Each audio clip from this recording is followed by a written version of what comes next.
Your guide would cut your throat for $10. And even if he didn't, you'd be shot by bandits or scalped by Indians. My gun is your safe passage. You're going to need it.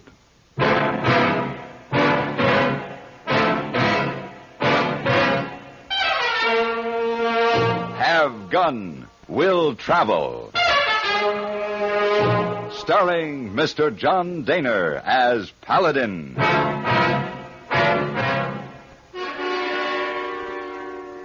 San Francisco, 1875.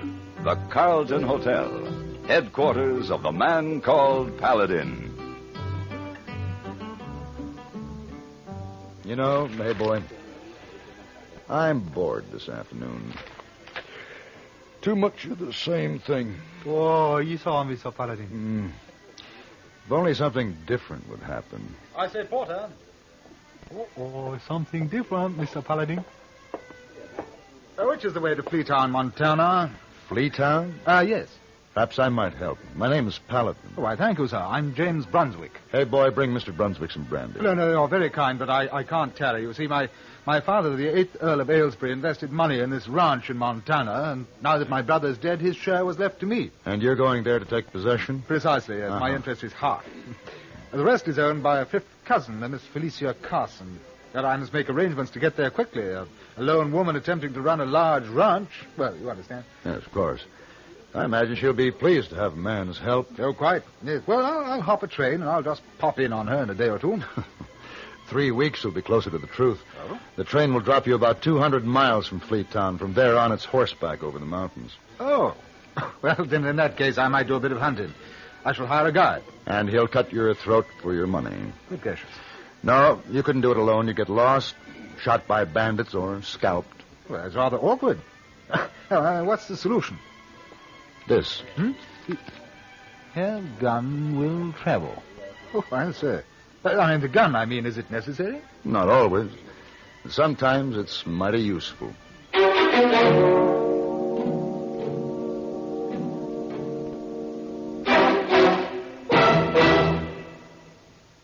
If dandruff dulls your hair, leaves your scalp itchy, please listen.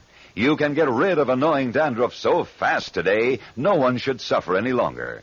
With Fitch Dandruff Remover Shampoo, unsightly dandruff's gone in 3 minutes. It's the quickest, easiest of all leading shampoos. Besides that, using Fitch regularly is guaranteed to keep embarrassing dandruff away. Simply apply in the unique Fitch manner. Before you wet hair, rub in 1 minute. This way, Fitch shampoo penetrates right down to the scalp. Next, add water. Lather 1 minute to wash every trace of dandruff out of your hair. Then rinse 1 minute. All that loosened dandruff goes down the drain. In 3 minutes with Fitch, 1 rubbing, 1 lathering, 1 rinsing, dandruff's gone. And while removing dandruff, Fitch can also brighten hair up to 35%. To get rid of dandruff problems forever, brighten hair too, use Fitch regularly. Get Fitch Dandruff Remover Shampoo today, only 59 cents.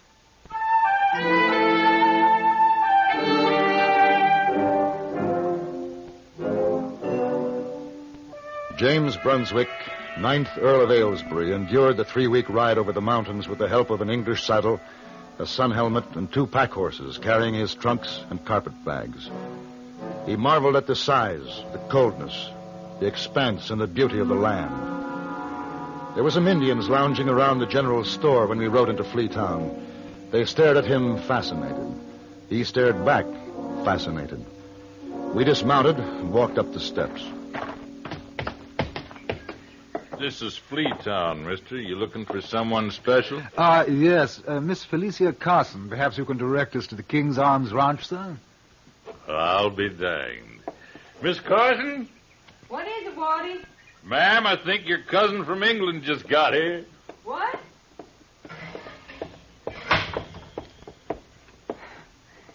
You James Brunswick? Yes, that's right. Oh. Well, I reckon you're my kinfolk. Oh, my goodness, Cousin Felicia. Why, this is delightful. Well, I reckon. I'm pleased to meet you. I'm delighted. This is my friend, Mr. Paladin. A pleasure, Miss Carson. The same. This here's Waddy, my foreman. Howdy. You go see if them horses is shod yet, Waddy. Yes, ma'am. Who is crazy clothes? I beg your pardon. Crazy clothes. Harry, you go on about your business. Quit standing around staring. And take your braves with you. Go on now. Go on. Crazy clothes. I say, Cousin Felicia, those are savages. No, them's Harry Blackfoot, Little Horse, and a few of the boys from across the road is all. James was disappointed that we didn't see any Indians on the trail. Ah, good thing, too. The only braves you'd run into up there'd be a war party taking scalps. Oh, Harry and them a lot more peaceable. They ain't smeared war paint in years. War paint? Taking scalps? By Jove, it's all true, then, just as I've read. Makes good reading, but it's nothing you'd care to see. No, I expect not. Well. So this is your cousin all the way from England, huh? Now, look, NG, let's not have Now, any... wait a minute. You the one who shot that poor little bear cub on that pack horse? I shot him, sir, but he's scarcely a cub. Listen to him, boy. Why, mister, you just ain't acquainted with Montana breed of bear. Full grown, they're as big as this house. Really? Well, I never heard of any animal that large. I've only been in on the kill of one full-size Montana bear myself. I was with the Army. Took a 10-pound shot to bring him down. How extraordinary. And you know what we found when we peeled the hide off him? No, what? Why, bear skin, you blame fool.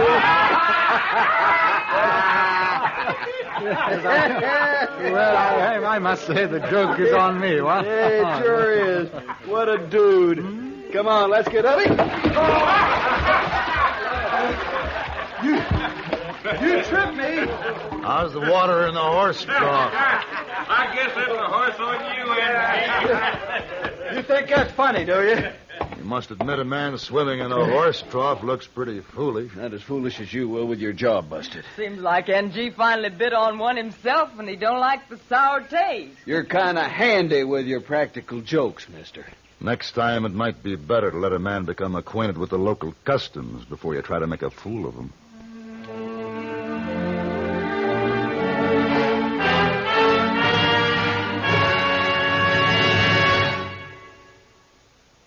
In the 1800s, the Monroe Doctrine dictated that Americans put a wall between themselves and the world. Today, however, times have changed. From city dweller to farmer, Americans know they are part of the world and close to it. And the more they can find out about it, the better. That's why the broadcasts of Edward R. Murrow and Lowell Thomas are so popular. Each of these internationally known newsmen has a wide background in the history, the politics, the economics on which current events are built. Whether you're interested in high-level affairs of state abroad, economic developments here at home, or the latest advances of science, you'll find them presented clearly and understandably by Murrow and Thomas, with the touch of wit or human interest that has won them listeners everywhere in the world. If you're not already addicted to the news, as CBS Radio presents it nightly, start this week to follow the broadcasts of Edward R. Murrow and Lowell Thomas. They're both heard Monday through Friday on most of these same CBS stations.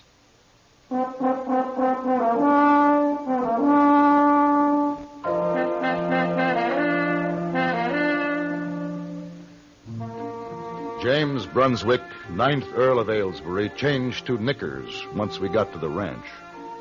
After tea and a pipe, he picked up his riding crop and announced it was time to look things over. Felicia Carson reckoned it was time. I tagged along. We made a circuit of the main ranch buildings and ended up sometime around dusk back at the corrals. Well, that's the works, Jamie. These buildings, 6,000 head of cattle and 12,000 acres of land. It's immense, absolutely immense. And you've been looking after all this alone. You know, you're an amazing woman, Felicia. Had to be done. Well, now that I'm here, I intend to take this burden off your shoulders. You just sit back and be the lady of the manor, huh? Well, thanks, Jamie, but for a while you just sort of take it easy and don't strain yourself none. I'm going up to the house. Supper's in a half an hour. What?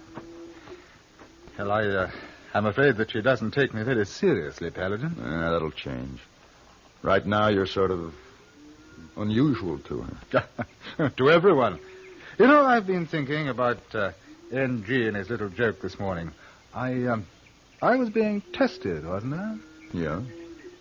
And they think that a man who can be tricked is a fool. See, around here they figure there are two kinds of no good people, cowards and fools. In a rough situation, the coward will run out on you, and the fool might make a fatal mistake. And I showed myself up to be a fool. No. But you showed you've got a lot to learn. Let's say you've lost face. You don't quite fit in yet. How does one go about fitting in, Paladin? Well, here. This is your saddle. English. Made for riding. Nothing else, right? Well, what else is there? Oh? Look at the saddle of mine. A Western saddle. But yeah, it's a cumbersome, heavy sort of thing. Maybe, but there's a reason for everything. See the horn here? A tie post when roping cattle, and elbow rest for a man in the saddle all day. I see. And the height and the slope of the cattle here. See that? Huh? I figure to give a man the most comfort and the best brace through a day's work. Oh, the rigging, the cinch, the stirrups, the stirrup leathers are all designed to contribute something useful. There isn't a piece of leather on this saddle that isn't needed. Uh-huh. Well, I must confess, I thought it was an unwieldy piece of business. No, nothing on the frontier is without a definite purpose. No individual is without a definite purpose either. Survival's too difficult.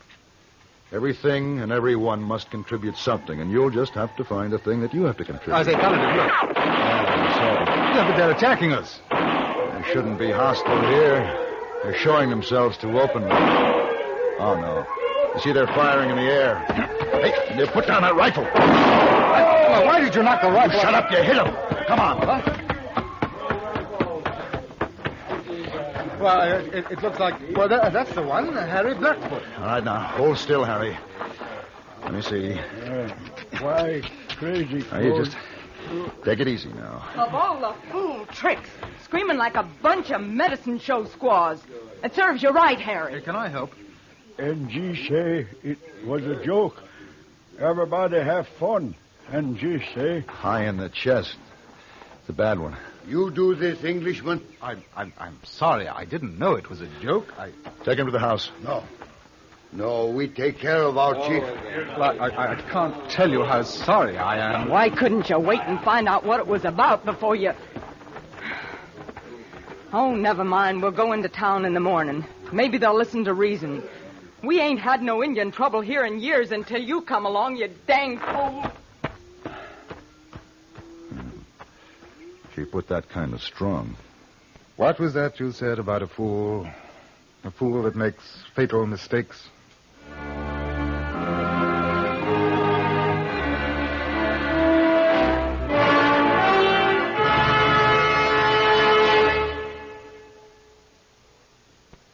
Toward greater victories, the March of Dimes is again asking your help to wipe out the deadly cripplers of thousands of children and adults. Not only polio, but arthritis and birth defects. Did you know that 1 out of every 7 persons in the United States will suffer from arthritis, an exceedingly painful disease for which no cure has yet been found, and that it menaces our youngsters as well as older people? And did you know that 1 out of every 16 babies born this year will have a birth defect? You have helped the March of Dimes fight polio and emerge the winner in the battle. And now your 1959 contribution to the March of Dimes can help win the battle with these other awful cripplers. We did it before, and with your help, we can do it again. Send your gift of money to your local March of Dimes headquarters. Send it tonight.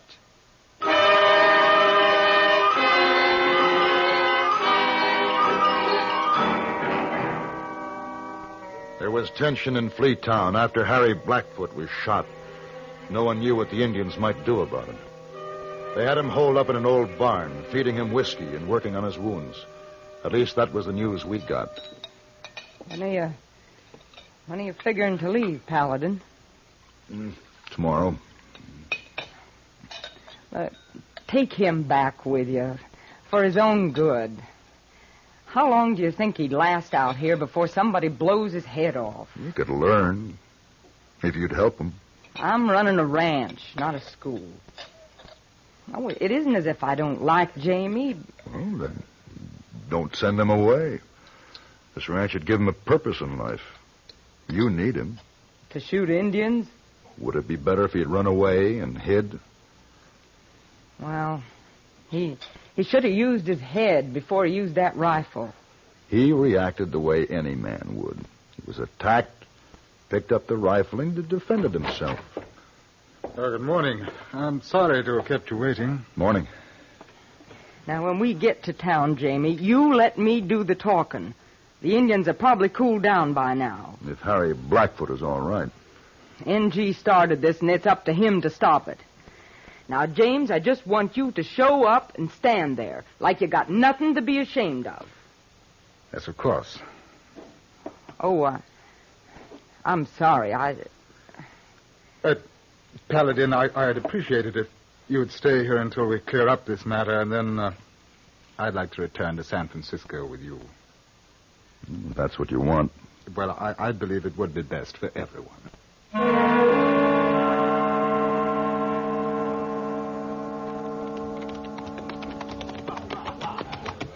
Oh, there he is, propped up against the log under the tree.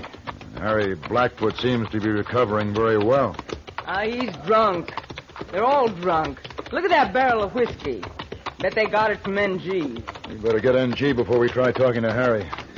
Now, you can't stay out here alone, James. Come with us. Well, I'd like to apologize to that fellow. Oh, not right now.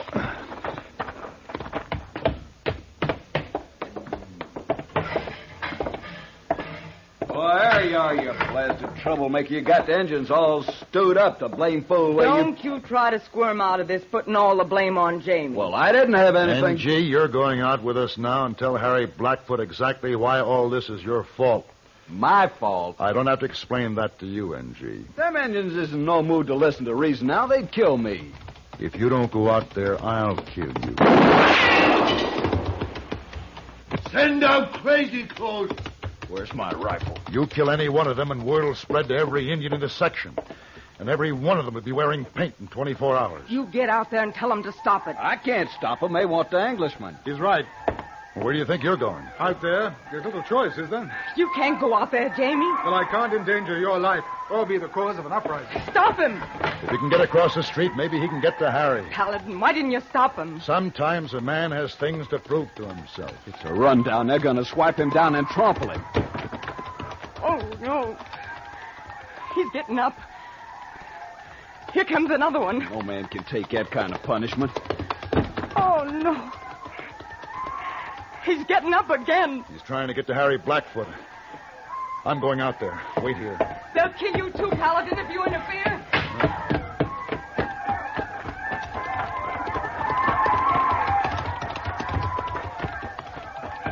Harry. Call him off, Harry. No. Braves teach lessons. We could have shot your braves by now, but that would have made a war. He's had his lesson. He's been hurt enough. Crazy clothes on his feet. Listen to me, Harry. Only a few may wear clothes like that. It is a proud uniform from a far-off land. Only brave and honorable men wear that uniform. The clothes are the sign of a great and wise leader, a man of strength, a man like yourself. You see how he behaves? You know!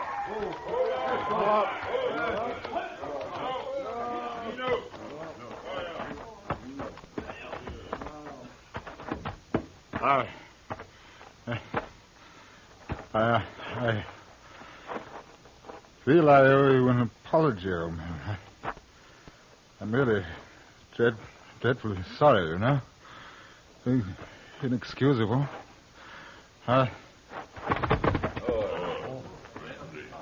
You're right. He brave man.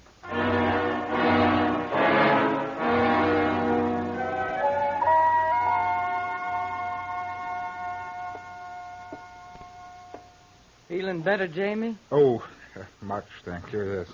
Fortunate the store carried my size in stock. How do you like me? Do I look like a rancher? Paladin? I guess you do at that. Well, come on in, Harry. Where'd he get your clothes? He requested them. Only brave and honorable man wear this uniform. Great and wise leaders? That's right, Harry. Me and that one, Englishman. No one else? No one else. Good.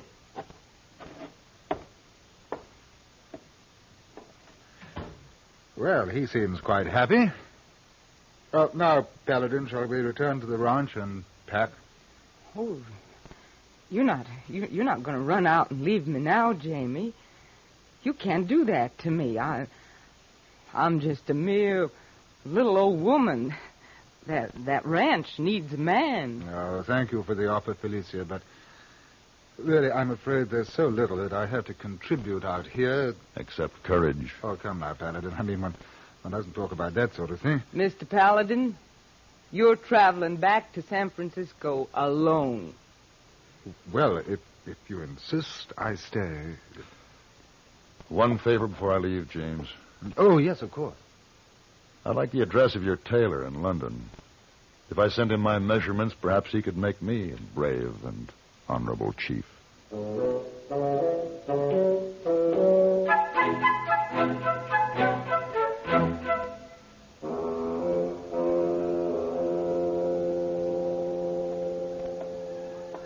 Oh, you buck me, Sir Paladin. But where is man from the bowler hat? He's ranching in Montana. Oh, him? Montana? Oh, he changed clothes. Excuse me, please. Can either of you tell me the way to Henrysville, Oregon? Oh, sure. Best is to go to a street at the end of town there. You Oregon and Henrysville are a long ways off. Oh. And difficult to get to. Oh, but you see, I really must get to Henrysville. A cousin of mine, a rancher, died. And it's my duty to take over the management of the ranch. Oh, boy. And you've just arrived from England and you're in a hurry. Well, yes, that's quite correct, as a matter of fact. My name is Paladin. May I offer you my service? Would you have garden, will travel? What kind of service? Sit down, please. Hey, boy. A glass of sherry for Miss... Worthshire. Lady Angela Worthshire. For Lady Angela. And hurry. Oh, Esau, I'll get sherry right away. Oh, Lady Angela. Oh, boy. Tally ho, Mr. Paladin. Now, Lady Angela, I think I should tell you... Must you hold my hand? It's an American custom. You must accustom yourself to American customs. Oh. Well, now the service you spoke of. It begins tonight at 8 o'clock.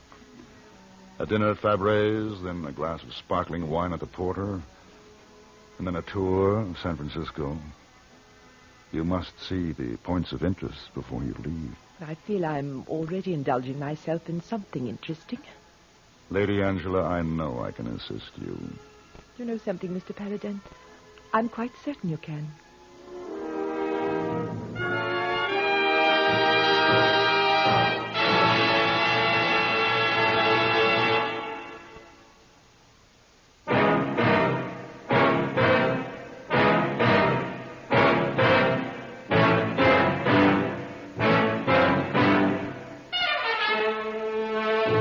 Have Gun Will Travel. Created by Herb Meadow and Sam Rolfe, is produced and directed by Norman MacDonald and stars John Daner as Paladin with Ben Wright as Hayboy. Tonight's story was written by Sam Rolfe and adapted for radio by John Dawson. Featured in the cast were Virginia Christine, Ralph Moody, Gene Bates, Barney Phillips, James Nusser, and Harry Bartell. Hugh Douglas speaking. Have Gun Will Travel salutes station KRMG Tulsa, Oklahoma, which became CBS Radio's newest affiliate on Monday, January 5th. KRMG covers 93 counties and reaches about 1 million families in the Southwest and operates on 50,000 watts daytime and 25,000 nighttime. Join us again next week for Have Gun Will Travel.